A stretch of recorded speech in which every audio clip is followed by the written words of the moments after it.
네, 예, 조금 전까지 역사 개관을 같이 했고요. 다음에 이제 시경을 배웠습니다. 그렇죠. 예, 시경은 무엇입니까?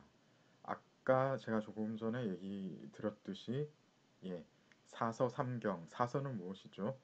대학, 중용, 논어, 맹자. 그리고 삼경 할 때 시경, 서경, 역경 할 때 그 시경입니다. 중국의 가장 오래된 시가집이죠. 예, 시기는 서주 초 서주초에 만들어진 게 가장 오래된 것이고 동 동주에서 만들어진 노래들도 포함하고 있습니다. 그래서 지금 제가 드린 말씀에도 드러났듯이 그 내용은 시가집이라고는 하지만은 노래 가사집입니다. 그렇죠. 그래서 민간에서 유행했던 여러 노래들 그리고 상류층, 네, 왕족을 포함하게 되겠습니다. 그래서 이제 상류층의 행사, 어, 왕실의 제례 이런 것들을 포함하게 되겠습니다. 거기서 부르던 노래의 가사집을, 예, 가사들을 다 모아놓은 곳, 이것을 시경이라고 한다라고 말씀을 드렸고요. 편찬자는 누구이고 편찬 목적은 어떻습니까? 편찬자는 공자, 그쵸? 집대성에서 편찬했습니다. 그러니까 공자 이전에도 누군가 그 작업을 했던 사람이 있는데 그것을 받아서 특히 집대성에서 공자는 노나라 사람이죠. 노나라에서 어떤 특정한 자료를 틀림없이 발견을 했을 겁니다. 그거를 확대 그리고 다른 곳에 있던 다른 곳에 있던 어떤 시경의 전통도 같이 섭렵을 해서 집대성에서 편찬을 하게 됩니다. 이게 시경이죠. 총 305편입니다. 목적은 무엇입니까? 정치적인 목적이 가장 큽니다. 그렇죠. 그래서 이 시가들, 개개인의 시가들은 나중에 보시겠지만은 어떤 내용을 주로 담고 있냐면 인간의 본연적인 어떤 감정, 애정, 사랑, 그리고 어, 그 현실에 대한 불만, 예, 조세 이야기하는 거 있죠. 예, 그런 것들을 얘기를 하고 있지만은 그것을 모으는 행위, 이것은 지극히 정치적인 목적으로 이루어진 것입니다. 그래서 천자가 그 당시 최고 정치 지도자였죠. 천자가 자기의 정치에 참고를 하기 위해서 자기 부하 관리 중에서 몇몇을 파견을 합니다. 그래서 여러 지방의 노래를 모아서 그 각지에서 어떤 일이 일어나고 있는지를 체크를 하기 위해서 시경을 편찬하게 된 것입니다. 자, 그리고 시경에 대해서 사람들의 인식이 시간을 지나면서 조금씩 달라지는데 특히 처음에는 시 원래가 갖고 있던 그 뭐야 감정 같은 거를 그대로 인정하는 분위기였거든요. 그런데 이게 공자를 거치면서 점점 더 마치 처음의 유학이 성리학으로, 예, 조금 심하게 나가는 것처럼 지금 시경에 대한 인식도 점점 좁아지고, 예, 사변적으로 변하게 되는 그런 현상이 발견되게 됩니다. 그래서 지금 보시면은 처음에는 자기 감정이나 생각을 읊은 것, 그런 작품들의 모음집이라고 시경에 대해서 인식을 했었는데 공자가 유가적인 문학관을 투영하게 되면서 사람들의 마음이나 성정을 함양해주고 인간을 올바르게 이해하는 경전이라는 가치를 시경에 부여하게 되면서 어, 이 시경에 대한 인식의 전환점이 마련이 됩니다. 그래서 전국시대의 시경 인식은 어떻죠? 어, 특히 이 전국시대는, 예, 어, 순자하고 맹자가 활동하면서 유학이 성행하게 되고 어, 쉽게 말해서 성경 같은 그런 지위를 획득하게 됩니다. 경전으로 더욱 존중받게 되죠. 그 안 좋은 점은 시경이 모두 알파이자 오메가라고 생각했기 때문에 새로운 시가나 다른 창작을 저해하는 작용을 하게 됩니다. 특히 이제 한대를 거치면서 삼가시가 모시로 이렇게 이제 발전을 하게 되는데 이 상가시나 모시나 전부 시경을 보는 어떤 관점을 보여주는 그런 시경 해석 학파라고 말씀을 드렸죠. 이 사람들은 시경을 빌어서 그 시대의 정치 원리 설명하는데 거의, 예, 전부를 이 해석의 전부를 할애하고 있습니다. 따라서 쉽게 우리가 그 폐해를 짐작할 수 있는데요. 모든 시들을 윤리적으로 해석하게 됩니다. 그리고 모든 시들을 정치적인 알레고리로 이해하게 되면서 너무나 말도 안 되는 억지 해석이 등장하게 되죠.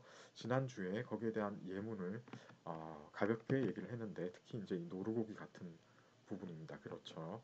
자, 시경은 풍아송으로 분류된다는 거를 말씀을 드렸습니다. 그러니까 시경 안에서도 이런 류의 이런 장르가 있고 그에 비해 이런 장르도 있으며 그리고 마지막으로 이런 송과 같은 거는 어떤 장르인가 조금씩 다릅니다.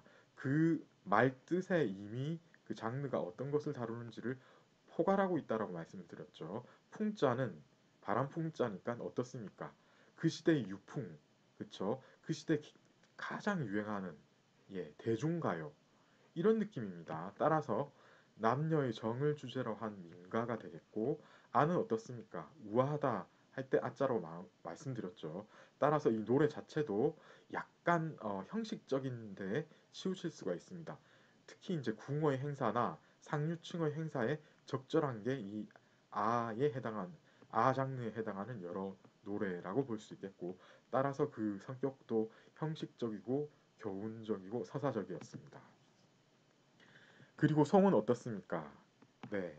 송은 칭송하다 할 때 송자라고 했죠. 공덕을 칭송하는 송자입니다. 따라서 뭐 이거는 이제 이렇게 량치차오나 왕구에는 이런 식으로 얘기를 했던 것 같은데요. 중요한 건 이겁니다. 왕을 칭송하는 그런 형태입니다. 따라서 풍화 송으로 갈수록 점점 더 형식적으로 치우칠 수밖에 없겠죠. 그렇죠? 예. 자, 그리고 시경의 문학적인 특징은 크게 이 두 가지로 요약될 수 있겠습니다. 먼저 남녀 간의 애정 문제를 다룬 작품이 많고 두 번째로 사회의 모순을 고발하는 작품도 많겠습니다. 저희가 지난번에 읽었던 작품 노루고기로 구애하는 작품이 있었습니다. 다들 기억하시겠는데 거기서 주된 내용이 어떻습니까? 어떤 사람이 죽은 노루고기를 발견해서 그것을 자기가 마음에 둔 좋아하는 여자분한테 가지고 가가지고 구애를 하는 그런 내용입니다. 그렇죠. 당연히 이것은 정치적인 알레고리나 어떤 윤리적인 테마로서 다루면은 억지 해석이다. 그렇게 하면 안 되겠다라는 거를 아셔야 되고 두 번째로는 지난주에는 미처 제가 말씀을 못 드렸는데 이런 거를 통해서 우리는 당시의 어떤 생활에 대해서 파악할 수 있는 그런 기회가 되기도 합니다. 노루고기를 아마 여러분들이 드셔본 분이 별로 없을 것 같아요. 왜냐하면 어, 야생동물 보호 야생동물로 지정된 것 같습니다. 그런데 제가 이제 잠시 간단한 구글 검색으로 노루고기가 틀림없이 맛있을 거라고 생각하고 검색을 해봤더니 역시나 맛있다고 합니다. 그러니까 이게 여러분 이거를 그대로 받아들이시면 조금 이상하죠. 왜 하필이면 자기가 제일 좋아하는 사람한테 가는 건데 노루고기를 들고 갑니까? 그죠? 예, 맛있으니까 그랬다는 겁니다. 굳이 이제 현대로 치자면은 예, 한우 한 세트 들고 간 겁니다. 네. 그런데 한우 한 세트라고 해도 좀 이상하긴 한데, 그쵸? 예, 구애할 때 누가 한우 들고 갑니까? 예, 근데 이 당시에는 그런 어, 뭐 사과폰이나 그 값비싼 장식물 같은 그런 장식품이 없었어요. 그죠? 그러니까 그런 거를 대체하는 바로 그런 거라고 생각을 하시면 되겠습니다. 노루고기. 예, 제가 검색을 해봤더니 노루고기는 맛있는데 상대적으로 어, 예, 그 고라니 있죠. 노루하고 비슷하게 생긴 고라니 고기는 맛이 없다고 합니다. 냄새가 많이 난대요. 고라니 고기는. 자, 그리고 사회의 모순을 고발하는 작품도 많다라고 했었죠. 예, 예를 들어서 이제 큰 쥐가 쥐가 예, 어, 곡식을 이제 다 먹어버리는 그런 습성에서 착안을 해서 큰 쥐, 그 원래 쥐보다 큰 쥐를 탐관오리에 비유해가지고 얘기를 하고 있는 거죠. 그 작품은 사실 처음 읽으면은 여러분들이 어떻게 느끼실지 모르겠지만, 예, 쥐 이야기하고 이러니까 약간 좀 재밌고 익살스러운 면이 아닌가, 있는 게 아닌가, 이렇게 생각하실 수도 있겠는데, 실제로 읽어보시면 굉장히 슬픈 내용입니다. 어, 자기 삶의 뿌리가 뽑힌 사람이란 걸 알 수 있죠. 왜냐하면 거기 보면 아시지만 자기 집을 떠날 생각까지 하고 있는 그런 내용인 것입니다. 그러니까 그 시대 때부터 벌써 예, 예, 조세 제도의 조세 제도가 잘못된 것에 대한 사람들의 불만 이런 것들이 아주 옛날부터 형성되어 있었다라는 것을 알 수가 있겠습니다. 자, 이제 중간고사, 기말고사에 어떤 문제들이 나오는지 예, 설명을 드리도록 하겠습니다. 문제 종류는 예, 총 3가지입니다. 단답형, 짧은 서술형, 예, 각각 25%에 해당되겠고 긴 서술형 50%에 해당되겠습니다. 단답형 짧은 서술형은 어떻게 나오는가 하면 예를 들면 첫 번째로 시경의 편찬자는 누구인가 라고 하면 공자라고 그냥 쓰시면 됩니다. 그죠? 혹은 공자가 집세성했다. 뭐 이런 식으로 하시면 되겠습니다. 두 번째 보시죠. 각골문은 어느 시대의 기록인가? 어느 시대 기록입니까? 주나라입니까? 은나라입니까? 네, 찾아보셔야죠. 네, 어느 나라 이렇게 쓰시면 되겠습니다. 세 번째 보실까요? 중국 문학사의 주요한 3가지 사상적 배경은 무엇인가? 이거 너무 쉬워서 계속 제가 강조했던 부분이죠. 예, 예, 다들 잘 아실 거라고 생각합니다. 그것만 딱 쓰시면 됩니다. 네, 유가사상, 도가사상, 불가사상 혹은 불교사상 이렇게 쓰시면 되겠습니다. 네 번째, 각골문이 형성문자를 포함하고 있다는 사실은 무엇을 뜻하는가? 제가 이것도 지난 시간에 강조를 해서 말씀을 드렸던 것 같습니다. 무엇을 뜻하죠? 네, 형성문자를 포함하고 있다는 사실은 각골문이 굉장히 고도로 발달이 된 형태의 문자였다.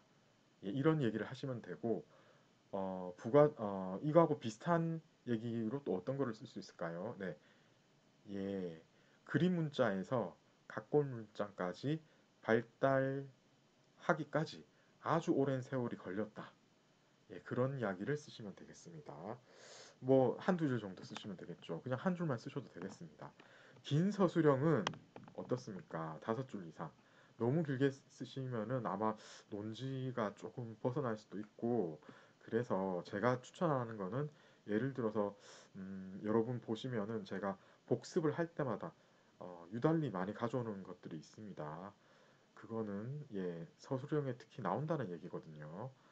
그 제가 복습을 할 때 잘 살펴보시고 어떤 키워드를 활용을 하는지 파악을 하시면 되겠습니다.